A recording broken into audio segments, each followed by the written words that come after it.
Morning. I now call to order today's special meeting of the Board of Supervisors for the University of Louisiana System. As a courtesy to all, I ask that you please turn off your electronic devices. In a few minutes, we will entertain public comments prior to conducting the interviews. If there are any final remarks you would like to share with the board, please complete one of the testimony cards located on the table as you enter the auditorium and return it to a UL System staff member. Carol, would you please call the roll? Mr. Barry Busada. Here. Dr. Jimmy Clark. Here. Dr. John Condos. Mr. Steve Davison. Ms. Lola Donahoe. Present. Mr. Tom Kitchen. Present. Ms. Minmi Methvin. Mr. Al Perkins. Here. Mr. Dana Peterson. Ms. Elizabeth Pierre. Present. Mr. Virgil Robinson. Present. Mr. Mark Romero. Here. Ms. Christine Russell. Here.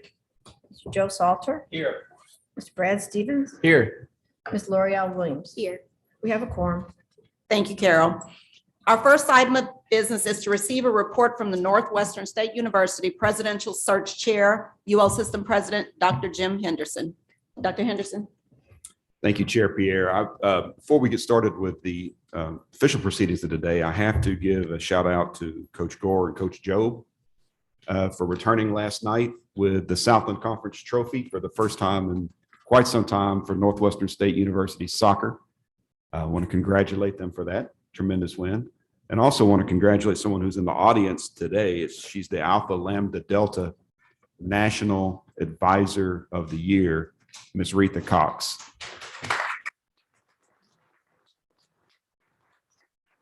She was not with us during the search, during the previous part of the search because she was off gallivanting around the country collecting her accolades and awards. But thank you for finding time to put us in your schedule today, Ms. Cox. But Chair Pierre, in August, the search committee held its initial meeting here on the, not here on campus, but in Natchitoches on campus to begin the preliminary work to find the next president of this university, as well as to gather input from the campus community on qualities you would like to see in a new president. On October 14th, the committee met virtually to review applications and select semifinalist candidates to interview.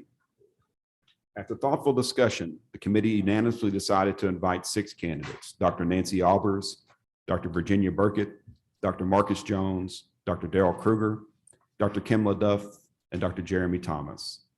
Last week, the committee interviewed the 6 candidates and gathered input from faculty, staff, students, alumni, and community members about their meetings with each candidate.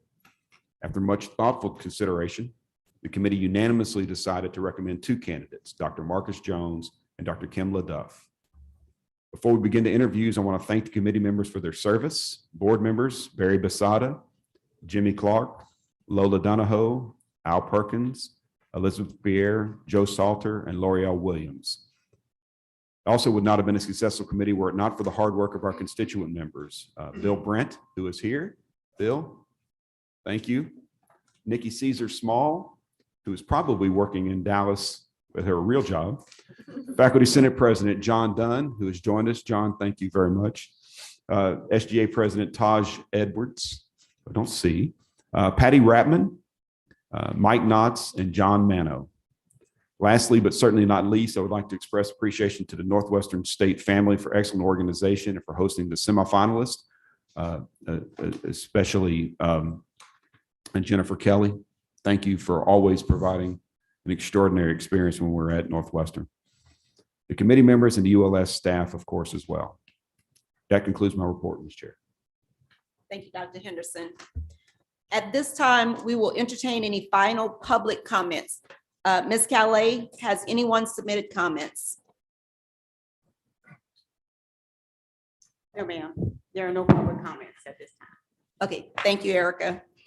Now, before we begin our first interview with Dr. Kim Laduff, I would like to share with you the framework for today's interviews. Dr. Laduff will provide an opening statement, and then the board will pose questions.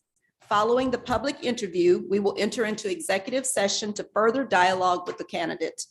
Once the interview has been completed and the executive session has concluded, the board will return to open session and interview Dr. Marcus Jones. Again, the board will ask questions of Dr. Jones and afterwards enter into executive session with him. After Dr. Jones's executive session has concluded, the board will remain in executive session to discuss any final personnel issues. The board will then return to open session for discussion and a vote. Are there any questions from the board members? Hearing none, we will proceed with the first interview. At this time, I would like to invite Dr. Kim Laduff to the table. Dr. Henderson, will you please provide a little background? Thank you, Madam Chair. Dr. Laduff currently serves as the Vice President for Academic Engagement and Student Affairs and the Chief Diversity Officer at the University of West Florida in Pensacola. She is also a full professor of communication. Dr. Laduff has over 23 years of experience in academia. Dr. Laduff is the founding Vice President for the Division of Academic Engagement at University of West Florida. She has brought units together and strategically allocated resources to improve student success, and the work of her team led to the most significant increase in academic progress in the Florida State University system over a 5-year period. Previously, Dr. Laduff was tenured and promoted to associate professor at the University of Southern Mississippi and held leadership roles in the School of Mass Communication and Journalism. She served as faculty at Hampton University in Virginia and Xavier University in Louisiana. Her research focuses on race, gender, class, and representation in mass media. She has authored a number of articles and presentations. She is the author of Tales of Two Cities: How Race and Crime Intersect on Local TV News, based on her dissertation research. And she's the co-author of Race and News: Critical Perspectives. Dr. Laduff holds a PhD in mass communication from Indiana University, an MA from the University of Maryland College Park, a BA from Xavier University of Louisiana, and she completed the Institute of Educational Management at Harvard University and earned the Fundraising Management Certificate from the Lilly School of Philanthropy at Indiana University, Purdue University at Indianapolis. She is joined by her twin sister. It seemed like when she walked in the door, I said, there's 2 of them, and her father, whom she will introduce momentarily. Chair Pierre. Thank you, Dr. Laduff, for joining us today. Before giving your opening statement, I would like members of the board to introduce themselves to you, starting with Ms. Williams on my far left. Good morning, everyone. My name is L'Oreal Williams. I'm the current student board member for the UL system and the SGA president at Southeastern Louisiana University. Hello, I think we've met. I'm Lola Donahoe and I'm from Natchitoches. I'm on the Board of Supervisors here. And I'm Tom Kitchen. I'm from Metairie, Louisiana. I'm on the Board of Supervisors too. Brad Stevens from Hammond, Louisiana. Nice to meet you. Virgil Robinson from New Orleans, Louisiana. Mark Romero from New Iberia. Good to meet you this morning. Again, Liz Pierre. I'm from Monroe, Louisiana, current interim chair of the board. Good morning. Good to see you again. Jimmy Clark from Lafayette, Louisiana. Good morning, Al Perkins, Prairieville, Louisiana. Welcome Laduff family, Lori, here as well. Good morning. I'm Christine Russell. I'm from Thibodaux, Louisiana. Joe Salter from Sabine Parish. Good morning, Barry Busada. Good to see you again. I'm from Shreveport. Thank you, members. And now, Dr. Laduff, would you please take a few moments to introduce yourself and provide the board with an opening statement? Sure. Well, good morning. Thank you to the members of the board for inviting me to be here again this morning. It truly is an honor to be here. I'm also pleased to be joined with my father and my sister. My dad is Kenneth Laduff. My sister is Lori Laduff, also the other Dr. Laduff. She's a doctor of physical therapy. And so I'm so pleased to have them here this morning. And my mom passed away about 4 years ago, but I know she's here with me in spirit. So it's really good to have my family here. I want to begin this morning by telling you that my visit to Northwestern State University was just a wonderful experience. There is something very special at that university. When I got there, it was clear that you all have a strong foundation. The community, students, faculty, staff, community members, alums came at 7:30 in the morning to meet with me. We had a really good audience. And it is clear that there is a passion for that institution, and I understand why. They take great pride in what they do for the community, and the community takes great pride in the institution. And so it would be an honor to work with that community and grow and develop Northwestern State University of Louisiana into the premier institution that it's destined to be. You know, I've worked at a number of regional institutions, and I didn't graduate from those institutions. But I tell you what, when you have a community like that, it's easy to put your heart and soul into the job. And I can honestly say that at those institutions, I did my best to leave them better than I found them. And that's the same that I'd love to do at Northwestern. If I had the opportunity to be your president, the first place I'd start is having those conversations with the campus community and the local community to really talk about where Northwestern State University will be at the 150-year mark. That's only 13 years away. And I think there are some things that we can do to get there and to be successful. First, we need to tell our story. There are amazing things happening on that campus, and the contributions to the community are great. And so I told that campus community, told everyone that I want to work with them to really create the narrative that we can go out and tell people just how special this university is. In that process, I hope that we'll make new friends and raise more funds, because I think that's very important in these difficult times for higher education. And so I think that there are creative ways that we can do that. We also need to make sure that we create partnerships. I think partnerships are the future of higher education.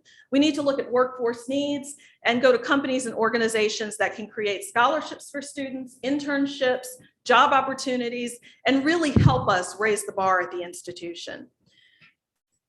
Athletics are the front porch of the university. And so the first thing I do is ask to see strategic plans, and if they're there, we need to modify them or move forward in a way that we can be successful in the next 3 to 5 years. Athletics are so important to the university. They help us market, they help us get more students, and we want to make sure that we have good teams and opportunities for players to win. I'd like to see more international growth. I know you all have made great strides in that area. At UWF, I've had the opportunity to raise student participation and study abroad by over 300%. And the way we did that is by having home faculty travel abroad with those students. And that helps to prepare global scholars. We need to come up with creative solutions to raise revenue. We need to have a culture of lifelong learning. And that means not just traditional degree programs, but balancing online growth with on-campus growth, and also making sure that we think of people at all stages in life, whether they're wanting to do a certification, brush up on courses, retool. We need to have those opportunities and encourage them to return to the university. If chosen as your next president, I promise to bring enthusiasm to the job. I bring a fresh perspective, I bring new ideas, and I really look forward to working with this community to make Northwestern State University of Louisiana the premier institution that it's meant to be. I'm ready for the challenge. Thank you. Thank you, Dr. Laduff. At this time, I will call on members of our board for questions. Ms. Williams. Good morning. Good morning. What would you do during your first 100 days in office? So the first 100 days in office, I've been thinking a lot about that. As I said, I really would want to sit down with the campus community. So sit down and have conversations. I feel like we started those conversations during the interview, but real conversations. First off, by looking at the strategic plan. The strategic plan ends in 2021. As I understand it from the feedback I got, they're starting to work on that. But really making sure that we talk about what we've accomplished, where we still need to make improvement, and again, setting that bar for who do we want this institution to be at the 150-year mark. I think that's very important. The other thing is to make sure that when you do a strategic plan, you communicate that publicly, not just on campus, but letting the community, letting the region, letting people across the nation know what we're doing, because that's how you generate those partnerships that will lead to opportunities for our students and for our faculty and staff. Thank you. Any other questions? Ms. Donahoe? Good morning. Good How are you? morning. Well, Northwestern is in a rural setting, so we compete with a lot of the universities for our students. So do you see a path to including more types of students? I definitely do.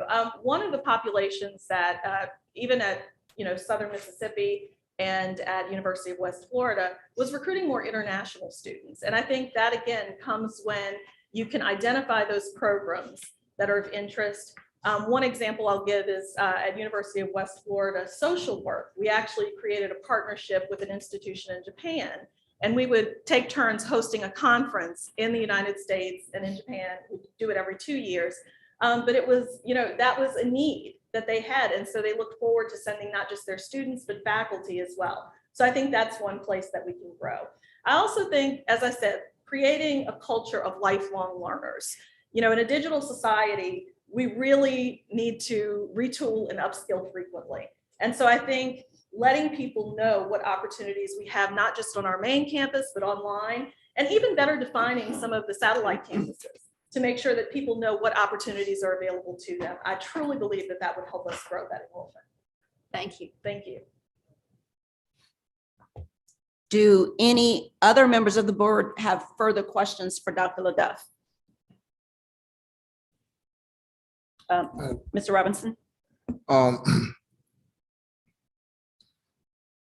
How will you introduce yourself to the community and become and let them be assured that you're going to be a part of that community and not just a transient, someone who's coming in now and, I got my own thing I want to do, but at the same time, I want to be the president, but I'm not a part of the community. Right. I have to build that trust with the community. And I'll tell you, when I got there for my interview, one of the things I did was just walk around and talk to people.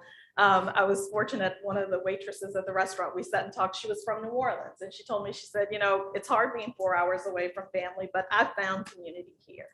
And so when I've gone into new communities, the first thing I do is I sit down with, the executive cabinet and some of my team and say, who do I need to know? And when we set up meetings, and that's the first thing that I'll do is create opportunities, for people to come and meet me if they'd like to, but I plan to go out and get into the community. I think that's very important. As president, you have to be visible. And so that means walking across campus, occasionally having lunch in the cafeteria so students can see you and come up and talk to you.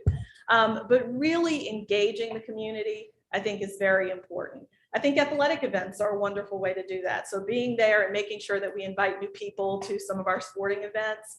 At my current institution, we would even do, if we knew we had a lot of alums from the university we were playing, we'd do a reception for them so that we could get together and meet. So I think it's very important to engage and network. I'm a Louisiana girl. And so when one of us rises, we all rise. And so that's what I want to make sure that the community knows. Thank you. Thank you. Any other questions? Mr. Kitchens? Yeah, Ms. Laduff, could you describe your management style for us, and also give us an example of some difficult decisions you've made, because being in the president's role, you're going to be dealing with problems that nobody else can solve, and they're going to be bringing their issues, and I just would be interested in knowing what your management style and an example of some difficult decision you've had to make in the past. Sure. I would describe my management style, and I think my team would say I'm very collaborative. And I believe in being transparent. I do my best not to have any surprises because I think that's very important. In my current role, I tease the president at my current institution and say, I think I've faced every fear I've ever had in terms of a pandemic, hurricanes, and budget cuts that we've had to navigate. If I were to give you an example, I think COVID-19, navigating that entire process was, that was an interesting time for us. I think that one of the things that I did, so when I founded the Division for Academic Engagement, and we combined with Student Affairs, and one of the challenges that I had for my team was if we had to go virtual with some of our services, each department had to come up with a plan to submit to me. They were not very happy about that process at first, but they were very thankful when overnight we had to offer virtual services because they had a plan in place. So I'm a strategic leader, I believe, as well. I believe in planning, and I think it's important to consistently assess that so that you know if you're making progress or if there are areas where you still need to do work. I've also had to make some very difficult decisions when we faced budget cuts. For my division, it was a little over a $300,000 budget cut that we had. And so in order to navigate that, I let my team know about a year in advance that we saw this coming. And so I had them do 5%, 10%, 15% estimates of how they would make those cuts. In the end, I sat down with each of my leadership team and we talked through it. Sometimes it required making difficult decisions, including at times we had to let people go. But what we did is we tried to navigate as people naturally left on their own. If we didn't have to fill those positions, we saved those to go towards the cuts. So I think you have to, as I said, be transparent, be communicative, and try to plan for any of the challenges that you have. Sometimes we get taken by surprise, but it's helpful if you have those plans in place. Thank you. Any other questions? Okay, thank you. The Board of Supervisors for the University of Louisiana System may meet in executive session to discuss personnel matters associated with this search under the provisions of Louisiana Revised Statute 42:17. While in executive session, the board may not make any motions or take any votes. May I have a motion and a second to go into executive session? Second. Moved by Mr. Basada, second by Speaker Salter. Carol, can you conduct a roll call vote, please? Mr. Barry Busada, Yes. Dr. Jimmy Clark, Yes. Miss Lola Donahoe, Yes. Mr. Tom Kitchen, Yes. Mr. Al Perkins, Yes. Mr. Dana Peterson, Yes. Miss Elizabeth Pierre, Yes. Mr. Virgil Robinson, Yes. Mr. Mark Romero, Yes. Ms. Christine Russell, Yes. Mr. Joe Salter, Yes. Mr. Brad Stevens, Yes. Ms. L'Oreal Williams. Yes. The motion passes. Thank you, Carol. The board will now adjourn to room 165. When we reconvene, we will conduct our second interview.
Before we get started again, I'd like to recognize a very special guest who joined us and who's in the audience today, Ms. Tanya Henderson. Hey. She's a Northwestern alumni and she joined us here today. So thank you for being with us. Okay. The Board of Supervisors for the University of Louisiana System met in executive session to discuss personnel matters associated with this search. While in executive session, no motions were made nor votes taken. Is there a motion to reconvene in open session?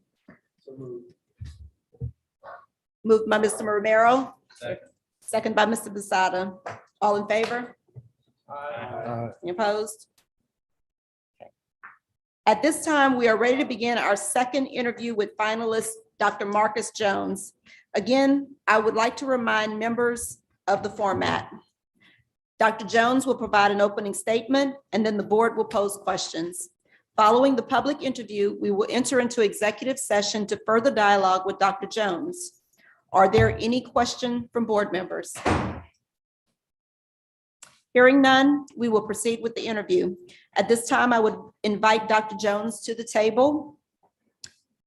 Dr. Henderson, will you provide a little background? Thank you, Madam Chair.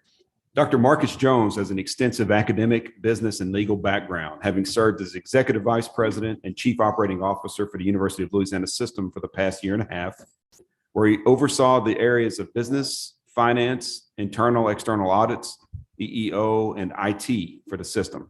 He also handled matters of system-level importance on behalf of the UL System President. He oversaw the management of budgets, administration, policies and procedures, and international relations and acted as the legal liaison for the system. Dr. Jones served as Northwestern State's Executive Vice President for University and Business Affairs from 2017 to 2020, where he was a key administrator in the planning, operation, and management of the university. He oversaw university police, the environmental health and safety office, the grounds department, the physical plant, and was responsible for construction, maintenance, custodial, and general upkeep of the university facilities. While at Northwestern, he also served as Vice President for University Affairs for 10 years. Dr. Jones holds a bachelor's degree in Business Administration and Finance from Northwestern State, a master's in International Business and Trade from Grambling State University, and a law degree from Southern University Law Center, where he was managing editor of the Southern Law Review. He also studied international business and finance at the University of Plymouth in Plymouth, England. Madam Chair, this is Marcus Jones. Thank you, Dr. Jones, for joining us today. Before you give your opening statement, I would like members of the board to introduce themselves to you, beginning with Ms. Williams on my far left. Good morning. My name is L'Oreal Williams. I'm the current SGA president at Southeastern Louisiana University, and I'm a student board member. Hello, I'm Lola Donahoe from Natchitoches. I'm also a supervisor on the board. I'm Tom Kitchen from Metairie, Louisiana, and I'm a supervisor on the board too. Dana Peterson, I'm the newest member of the Board of Supervisors and live in New Orleans. Brad Stevens from Hammond, Louisiana. Virgil Robinson from New Orleans, Louisiana. Mark Romero, New Iberia. Liz Pierre Monroe. Good morning, Jimmy Clark from Lafayette, Louisiana. Good morning. Marcus, I will call all names, but seriously, Al Perkins, Board of Supervisors, representing the Fairfield. Good morning, Christine Russell from Thibodeau. Joe Salter, Sabine Parish, representing District 4. Barry Busada, Shreveport. Thank you, members. And now, Dr. Jones, would you please take a few minutes to introduce yourself and provide the board with an opening statement? Thank you. I think the best way to start is talk a little bit about where I'm from. I was born and raised in Winfield, Louisiana, and my parents had 20 children. They had 13 girls and 7 boys, and I'm number 18 out of the 20. And my parents, of course, did not have a whole lot of money to send us to school, but they did understand the importance of higher education, and they instilled that in us. And so in January of 1988, I received this letter that I have here from Northwestern State University. And that letter informed me that I was receiving a $850 scholarship from Northwestern, $425 per semester. And if you know anything about Winfield, Winfield is not that far from Natchitoches, but it seemed like a world apart from me. And I went to Northwestern and I was welcomed by an outstanding group of faculty and staff members that treated me like family. So I left a large family of 20 and came to Northwestern to an even larger family. I studied business administration and decided to spend a semester abroad studying international econ at the University of Plymouth. After I returned back to Northwestern, I graduated and I had a desire to continue to study. So I went to Grambling State University and got my master's in international business and trade. Northwestern once again opened its doors to me, and I came back to teach econ at Northwestern. I was 24 and earning about $24,000 a year. Now that was not a whole lot of money back then, and it's definitely not a whole lot of money now. So I learned quickly the struggle that instructors face at universities, much like Northwestern. So I visited with the dean of the College of Business, and we came up with the plan that I would go to law school. And he committed to me that if I decided to go to law school and I successfully completed my studies, that there would always be a place for me at Northwestern. And that was the first example of what I saw as Northwestern recognizing talent and pouring back into talent. And so I graduated and came back in 1999, and I started teaching business law and international business. I learned what it meant to be a true faculty member. I learned about the tenure and promotion process, student evaluations, the whole 9 yards about what it meant to be a faculty member. I was tenured in 6 years later, and then continued to teach until 2007. In 2007, I moved into administration. Dr. Webb asked me to become the VP for University Affairs. In that role, I had the pleasure of working with the Grounds Department, Physical Plan, Environmental Health and Safety, one of the largest groups of civil service employees on campus. The thing that I learned from them was how hardworking and dedicated they were, but also they were some of the lowest paid employees on the campus. I learned about the capital outlay process. I worked closely with legislators on capital outlay and also on how to receive money for deferred maintenance. I also learned from university police what it took to keep a college campus safe. During that process, I started working also on globalization of the university. That occurred around 2011, 2012. During that process, I worked on extending our reach internationally. At the time, we had about 2 exchange agreements in place. We expanded that to roughly 27. We were sending roughly 2 to 4 students abroad in a given year, and now we will send 10 to 12 students abroad. In addition to that, we were receiving roughly 2 to 4 students on student exchanges. This past semester, we received 40. We also increased our number of faculty members that were going abroad. So this was all under my direction. Then in 2017, Dr. Henderson asked me to become the executive VP for University and Business Affairs. So all of the areas that I just mentioned, I still had responsibility for those areas, but I assumed responsibility for business affairs. So that was the financial arm of the university. So HR, payroll, all of that became my responsibility. And with working with business affairs, we streamlined some of the processes that we were using to make it more user-friendly for the faculty, staff, and students. In addition to all of those things, somewhere between 1999 and 2020, before I left, I started handling all things legal. So any MOUs, any leases, ADA compliance, Title IX, all of that, those items ended up coming under my area, and I handled anything that involved a legal case.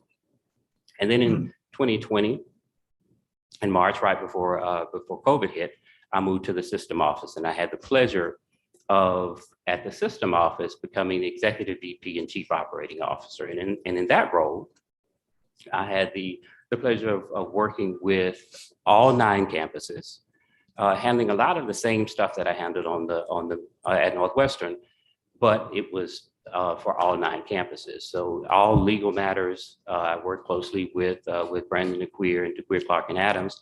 I worked with university police officers on the campuses to ensure that the officers were properly trained and were not over policing.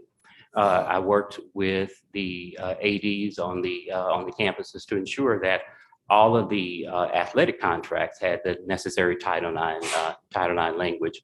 And then I worked also directly with the presidents to ensure that they were in compliance with various laws. So I said all that to say this: I have spent 23 years working at Northwestern. Northwestern is home to me. I know Northwestern. Northwestern knows me. I've worked under 4 presidents. I've worked with 4 mayors in the city of Natchitoches. But more importantly, I have 23 years of relationship building with the faculty and staff on the campus. And at this point, it is about fit and timing for Northwestern.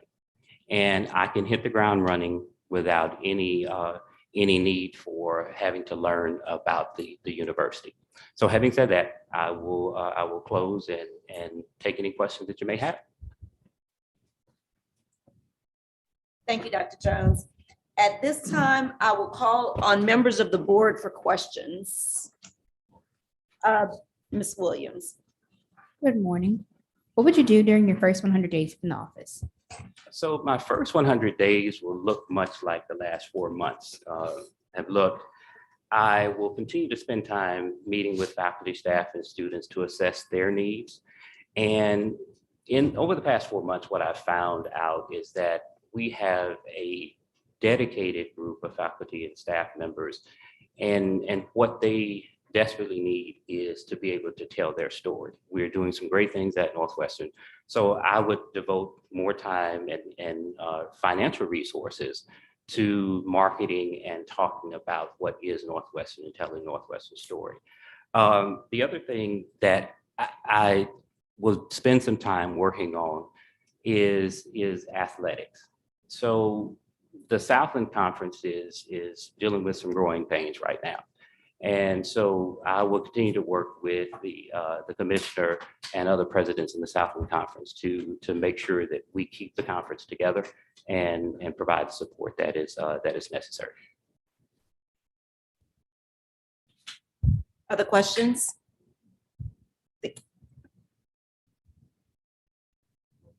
Ms. Donahoe, I'm sorry, wait, you have the question.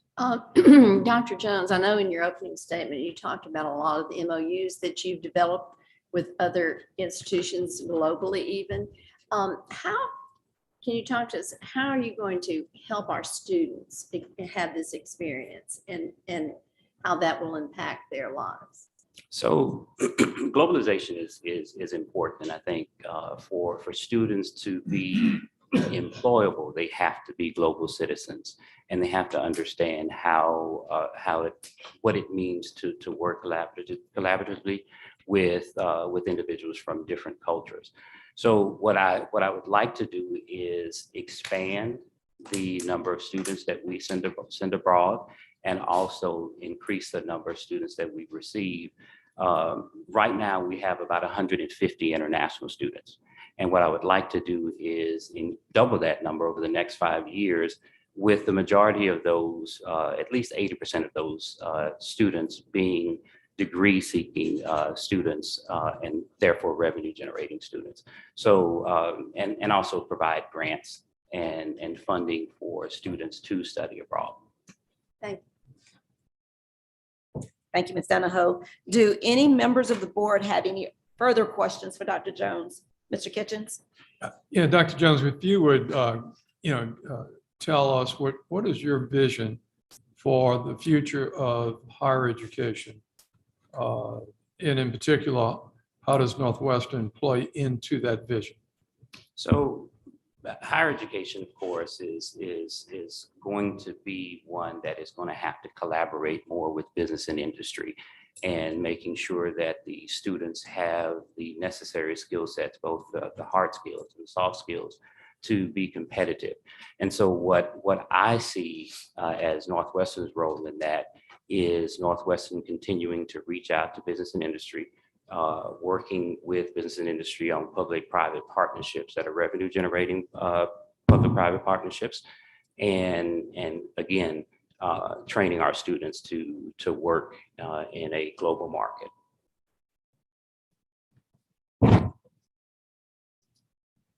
Any other questions? Yeah, if I could, Dr. Jones, Dana Peterson, can you build upon that?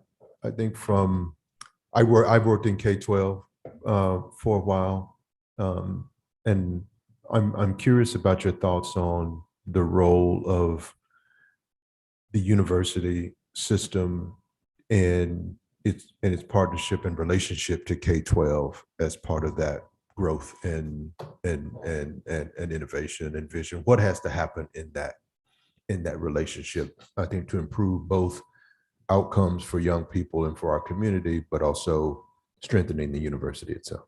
So as you know, Northwestern is a teaching university, teaching college. And so our relationship with the K-12 system has to be one that continues to be strong. And we have to collaborate with the K-12 system to ensure that the students that are coming to us are properly prepared to study. I think the dual enrollment piece is a major part of that, but I think we have to do more in the actual system itself. So our faculty and staff going into the school systems and training the students to make sure that they have the necessary skill set to be successful college students and ultimately to become successful employees. Thank you. Mr. Kitchens? Yeah, one follow-up question, Dr. Jones. Funding for higher education is always, not so always, but it's certainly been a challenge in the last few years. And it's really, I think, emphasized the need to develop other revenue sources, in particular development and fundraising and so forth. And maybe you could kind of share your views in terms of how could we construct an effective, efficient fundraising mechanism for Northwestern State. So we have a good structure in place already at the university with fundraising. The thing that I think is going to help us be more successful in the fundraising arena is showing the value that the donors gain by donating to the institution. And that goes back to telling the story of the institution. One thing that we have not been really good about is telling the story. And I think once we tell the story, then we have donors that I think are more willing to donate, especially alumni, because a strong institution adds value not only to the degree that a current student is going to receive, but it also adds value to the degree that has already been received by some of our donors. So I think we have to just do a better job of telling the story of the institution. And that, I think, would directly translate into increased funding from external donors. And also, we again have to continue to work with business and industry and show the value of the degree that we are offering and how employable our students are. And I think some of those partnerships will develop as a result of that from business and industry. Thank you. Any other questions? Okay. The Board of Supervisors for the University of Louisiana system may meet in executive session to discuss personnel matters associated with this search under the provisions of Louisiana Revised Statute 42:17. While in executive session, the board may not make any motions or take any votes. May I have a motion and a second to go into executive session? Moved by Mr. Kitchens, second by Ms. Russell. All in favor? Aye. Any opposed? I'm sorry, we need a roll call vote. Ms. Carroll? Mr. Brusada, Yes. Dr. Clark, Yes. Ms. Donahoe, Yes. Mr. Kitchen, Yes. Mr. Perkins, Yes. Mr. Peterson, Yes. Ms. Pierre, Yes. Mr. Robinson, Yes.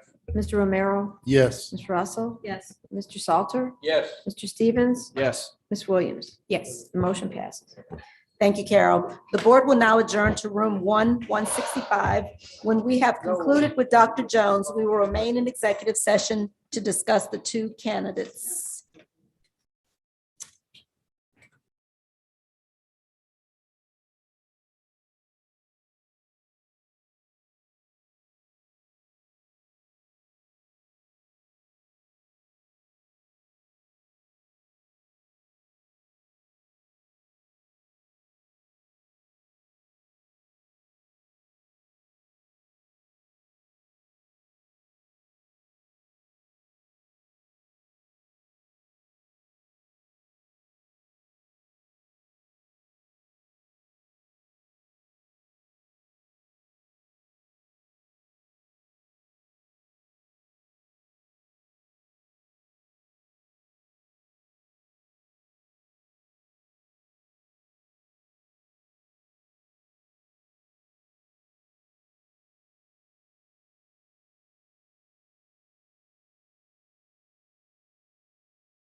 The Board of Supervisors for the University of Louisiana System met in executive session to discuss personnel matters associated with this search. While in executive session, no motions were made nor votes taken. Is there a motion to reconvene in open session? Second. Moved by Mr. Stevens, second by Mr. Kitchens. All those in favor? Oh, we need a roll call vote. Oh, all those in favor? Any opposed? All right, thank you.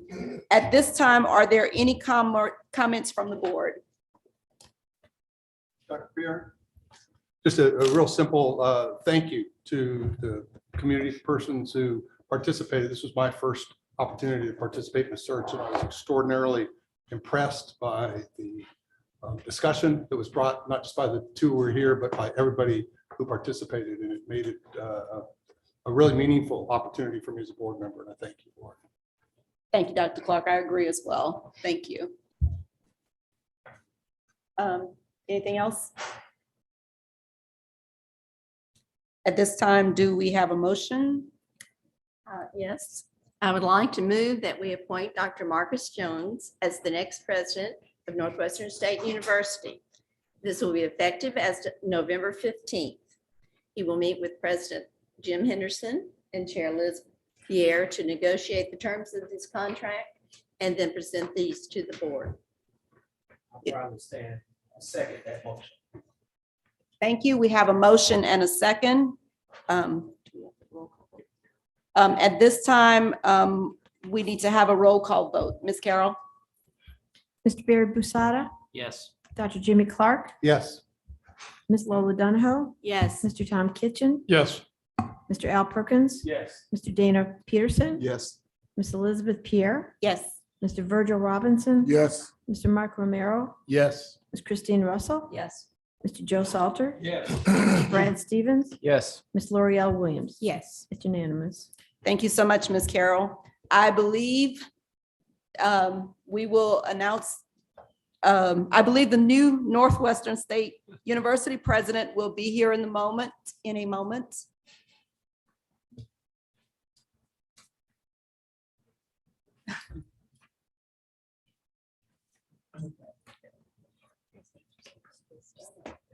A few more moments.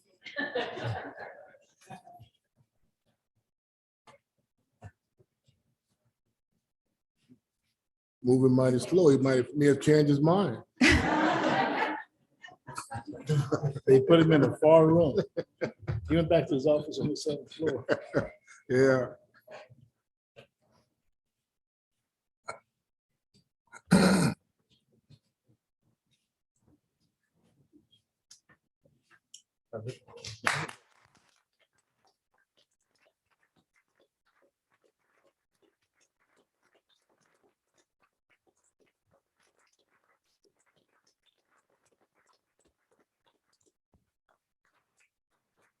Congratulations, Dr. Marcus Jones.